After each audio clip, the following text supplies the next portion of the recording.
What? What? What the hell is this? Harumph. I didn't get a harumph out of that guy. Give the governor harumph. Harumph! You watch your ass. I see you shiver with anticipation. Let the show begin.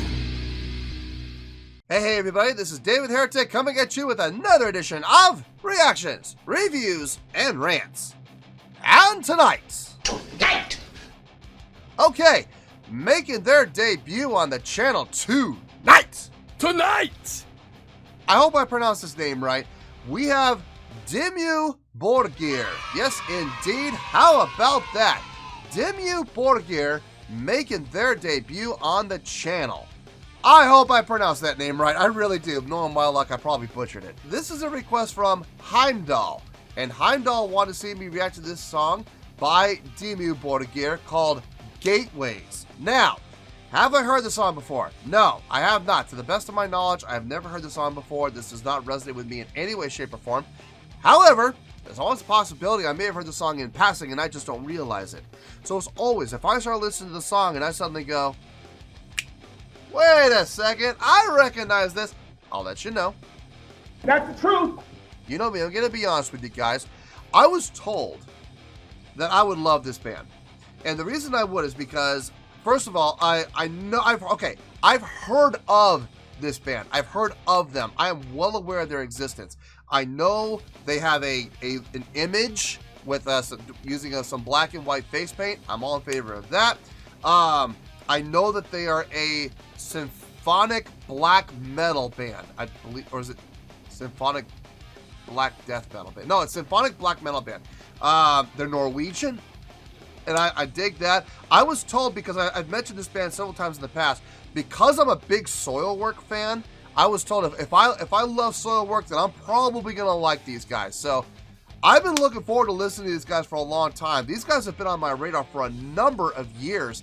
This is again one of those bands that I know of. I know I should have listened to before in the past, and I've just never gotten around to it. And odds are, if I do end up loving these guys as much as everybody says I'm gonna love them, I'm gonna end up kicking myself for putting it off for years and years and years. But at the same time, here's that catch-22. Because I never listened to them, I get to have my very first listening experience with all of you. So that's the double-edged sword, you know? I mean, as much as I'll be probably kicking myself for not getting to these guys sooner, I'm glad I didn't, because now I get to have my first experience with all of you, and I get to share it with all of you. So that's how I look at it. Let's see. Posted by Nuclear Blast Records, so they're signed with Nuclear Blast. It's always a good sign, being signed to the same label that Soilwork is signed to. And the video has 4.6 million views. It'll get you there.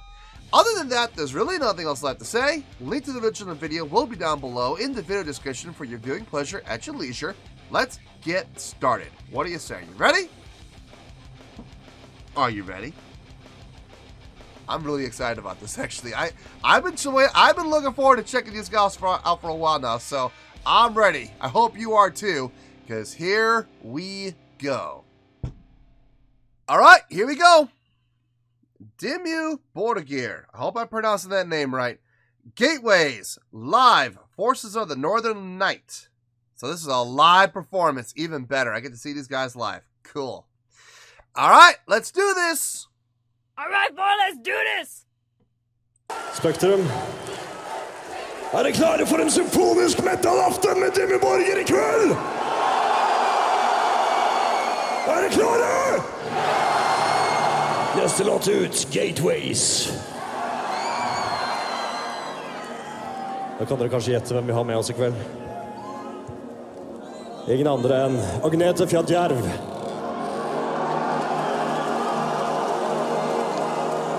A whole orchestra and choir. I love how they got that set up.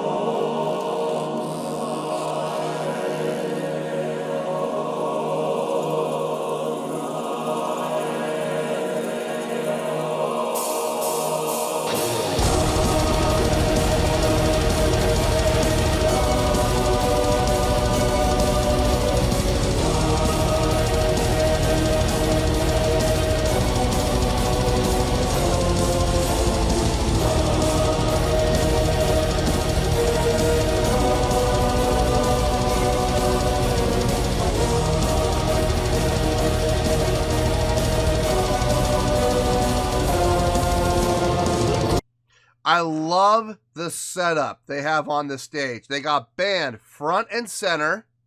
They have orchestra, just orchestra on stage right, and then on stage left, they have the choir. They're not trying to put the choir and the orchestra together. I love that for two reasons. One,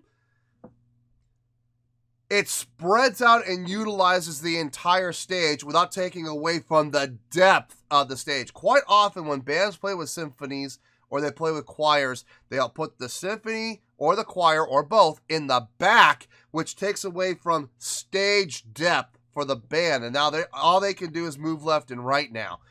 They can still move left and right, but now they have depth to work with. That's number one. Number two, the second reason I like this setup, the choir can hear the orchestra clear as day, and the orchestra can hear the choir clear as day. Sometimes when you put the choir behind the orchestra, the choir has a hard time hearing the orchestra, and vice versa.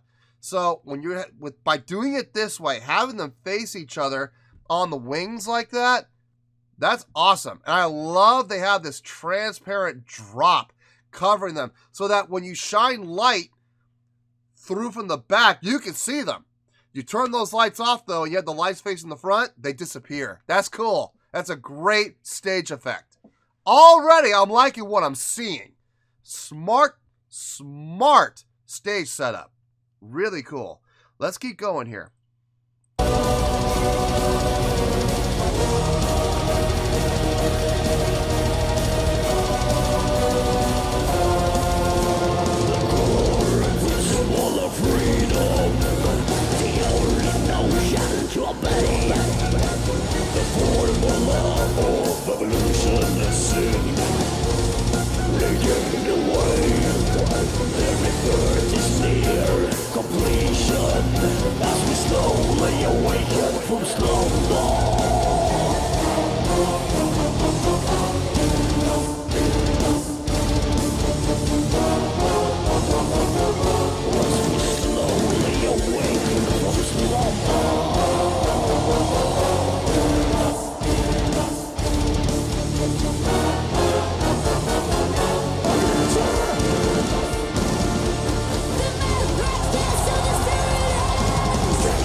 Change in field. Time out.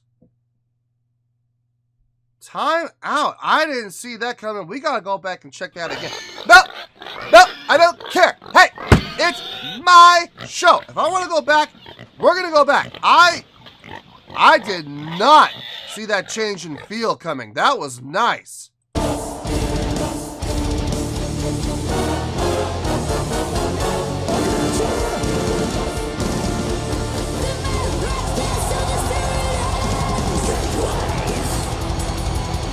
Wow.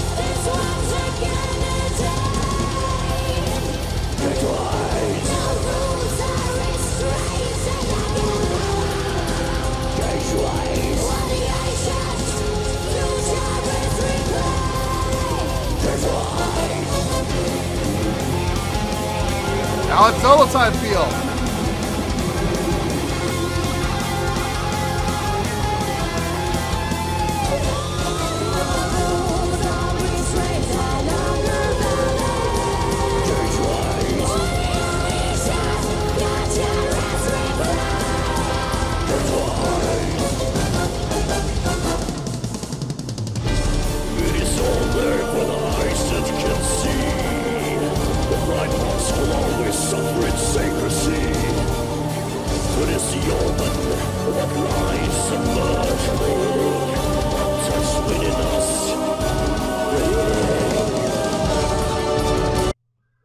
Okay, I got a quick question. The vocalist in the back up on the riser, the female vocalist, is she an actual part of the band? I'm not 100% sure about that because I'm looking at everybody else in the band. They're wearing very elaborate outfits, very elaborate costumes, characters, right? We talk about, you've heard me talk in the past about creating a stage persona. And a lot of the times when you do create a stage persona, you you're going to create outfits that match up with that persona, or the band as a whole is going to develop a group persona, and you're going to be wearing outfits that are conducive to that image. But then I see her in the back just wearing straight black, just nothing, no details, just skin tight black. Now, is she a guest vocalist? I don't know. Is she actually a part of the band? I don't know. If she is part of the band, why isn't she similarly dressed like everybody else in the band? And why is she back on a riser? I don't get that. I'm not sure. I don't know. It's not a criticism. I'm really curious. And if somebody could fill me in as to who she is she a member or not? Why is she back there on a riser? You know, if you guys could fill in the blanks for me, I'd really appreciate it. Because I don't know. Like I said, this is my first time checking these guys out. And so far, I'm liking what I'm seeing. There's some confusion there. Don't get me wrong, though. She did a great job. I love what she did. I'm really captivated, though, right now with the play on feels here. We had that straight ahead 4-time, then we went into that like slow, not like a sped up. I guess a sped up halftime is what it felt like, and then we went into that sped up straight time, which ended up feeling like a double time feel. Feels good, man. I love what they're doing, and the thing is, it's not predictable. I'm not predicting it. Like I was thinking, sitting thinking to myself, okay, I wonder how much of this song I'm gonna be able to guess. I never saw either one of those changes happening. Never saw it in a million years. But the thing is, it doesn't feel awkward. It doesn't feel like they're taking that square peg and trying with a sledgehammer to hammer it into that round hole. Get in there. It doesn't feel like that at all. It feels very natural. It feels good. And every time they've changed, it may not always make sense, but it feels good. You know what I mean? It's hard to describe. You know what I'm trying to say, right? Like, it's not predictable, but at the same time, it feels not natural, but it feels smooth. Smooth enough to not feel awkward. How about that? Okay. Anyway, let's get back to this. What is the omen? What lies above me? Touch within us.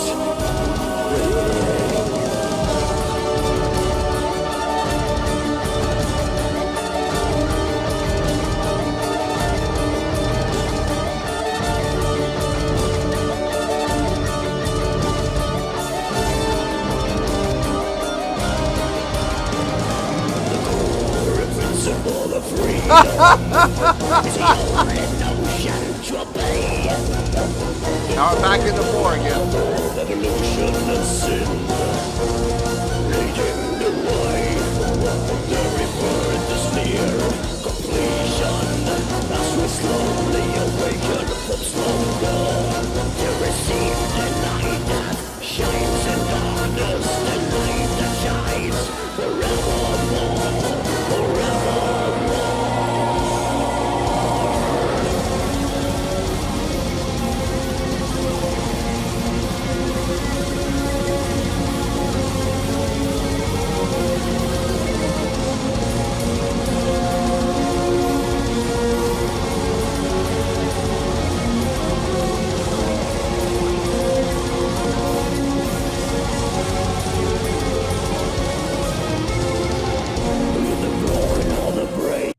See what I mean? There we go again. We coming out of that 6-8. I thought at first it was 4-4, but I was wrong. It was actually 6-8. Coming out of that 6-8 in that straight ahead 4-4. Bomb, bomb, bomb, bomb. I was like, oh, jeez. Again, I didn't see it coming, but when it happened, it felt good. It didn't feel like natural. It didn't feel like it was meant to happen, but when it did happen, I was okay with it. You know, that's what I'm talking about. And they're doing that through this entire song, which I absolutely love. It's keeping the song fresh. It's keeping the song moving, but at the same time, they're not changing feel so often that it's getting lost. Like the song, I've seen that happen where bands have spent so much time changing feels and they try to change feels so often that the song actually gets lost to all those changes in feel. That hasn't happened here. They're not changing so often that it gets distracting. You know what I mean? That you get so wrapped up in, oh my God, what's coming next? And you don't even pay attention to what's playing. I hate it when that happens. No, they're walking that fine line of between, you know, going too far and not doing enough. They're doing it just right, man. Just right. I'm digging it. Let's keep going here. Yeah, I'm digging this. I have a feeling I'm going to be kicking myself when this is over and done. I have a feeling.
God dang! Woo!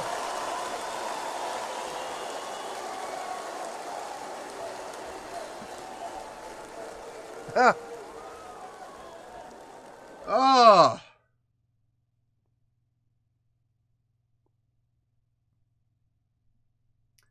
Those last 40 seconds, man. Well, actually, that whole last, like the whole last part where they were, the male lead and the female vocalists were trading off, man. That, oh God, that was gorgeous. Brought a tear to my eye, no joke. Several.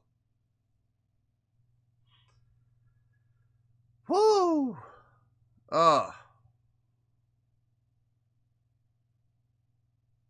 Yeah. Yeah. Yep. I'm kicking myself now. I am absolutely kicking myself now for not checking these guys out sooner. But at the same time, I'm glad I was able to share my first experience with all of you. So, I mean, there's that double-edged sword. Let me think about it. There's a lot to think about. Let me think about this. I don't want to give a score based on an emotional knee jerk because I might end up regretting giving that score later. I need to be very sure about the score before I give it. So let me think about it. I'll see you in the review and we'll talk about it.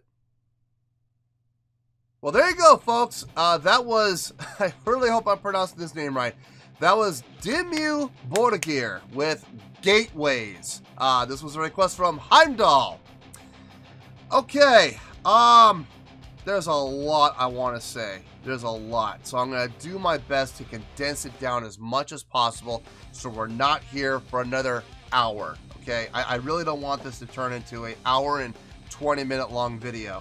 We're already at about the 20-minute mark, so I'm going to do my best to keep this under 40. I'm going to try, but I can't make any promises, guys. Like I said, there's a lot I want to say. Let me start with the score first. On a scale of 1 to 10, I am going to give that a 9.1.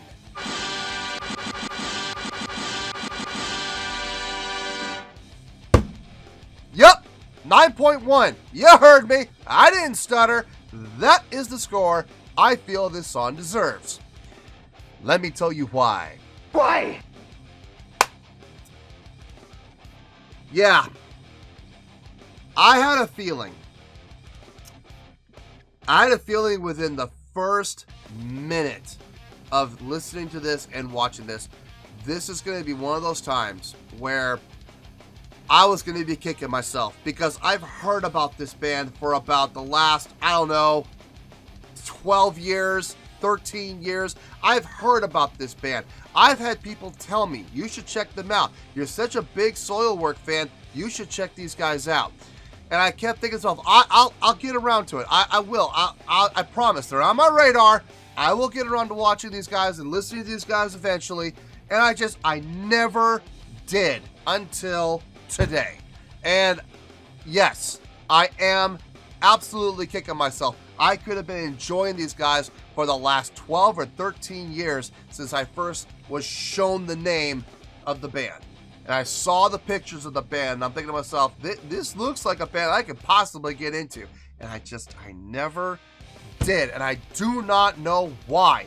It's not because I'm scared of them. It's not because I don't want to. I did want to. I just, you know, things happen, and you don't get around to doing it. You know what I mean?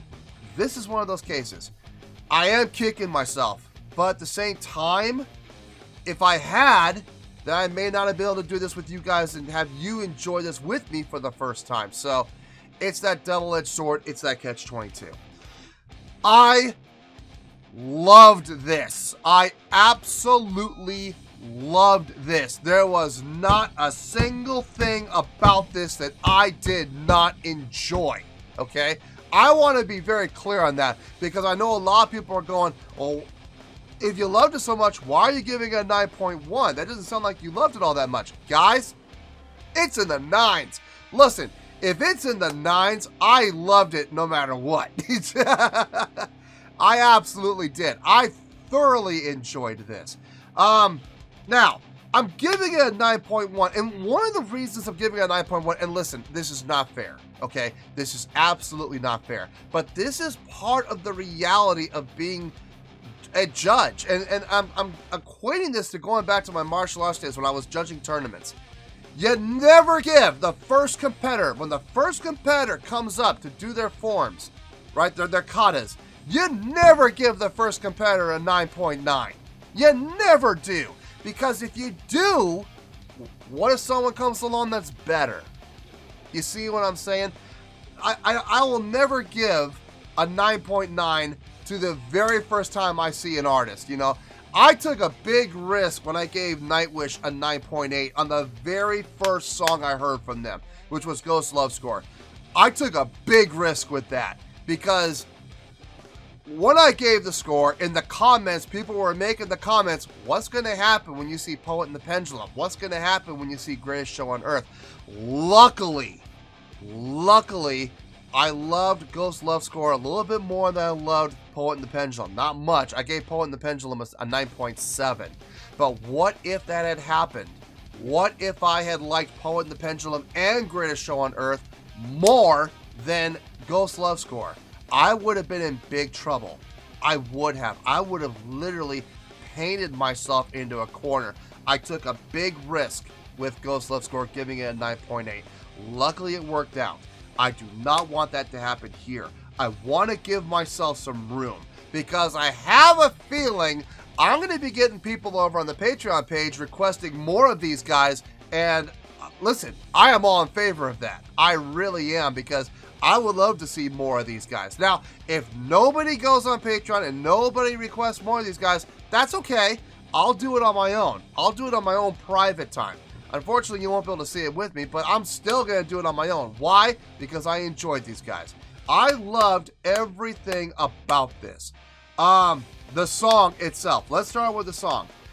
Very well written. Very well constructed. I loved all the plays on feels that I heard in this song, and the time changes. There were 2 time changes. We were in 4/4 originally, right?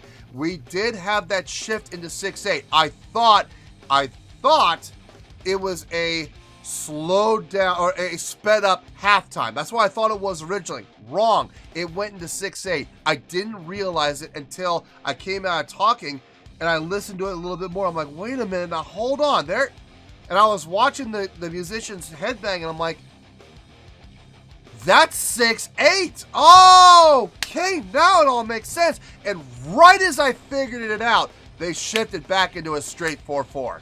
And I was like, are you kidding me? Are you kidding me? Right when as I figured it out, they switched back into 4/4 and they took it away from me. But that's okay. That's my fault. That's not their fault. That's my fault for not recognizing 6/8 sooner. Shame on me. I should have. But we had some great time changes. The feel changes were running throughout the song. I loved them. I absolutely loved them. They did them in such great places. As far as the chordal structure of the song, it wasn't overly complicated. It wasn't all that hard to follow. It was pretty easy to follow, but it sounded so good and so full. And there were a lot of modulations happening. Movement of melodic lines within those chordal phrases. So it all made sense. It all felt good. And the movement within the chordal phrases made it sound more complicated than it actually was. So that was cool. Very well done. Very well done. The musicians, guitars and bass and drums. Nice job from everybody. The drumming was tight, man. Super tight. Loved the drumming on this. Had that double kick going in spots. But here's the thing. It wasn't double kick the whole time. Like when he went into that 6/8 feel, the double kick left, and he went more into just a straight 6/8. And then we went back into the 4/4. The first time, it went into that double, and then it came out. And then went back into the double, and then it came out. So it wasn't just the entire time. You know what I mean? It wasn't double kick the whole song. It's like, okay, what else can you do? Well, he actually showed quite a bit of what he can do. So I was impressed. I was impressed with the drumming. The bass playing, if I'm being honest here, I couldn't really hear the bass in the mix, unfortunately. I wish I could have heard more of the bass. But here's the thing. I didn't hear him do anything wrong, so I can only assume he was doing everything right. You know what I mean?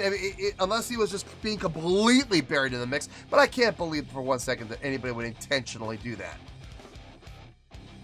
Not like any band out there has never done that before. But in all seriousness, I'm joking. In all seriousness, though, I don't believe for 1 second that was intentional. I just think that's just the quality of the recording, and the fact there was a lot happening on that stage, which I'm going to get to in a little bit.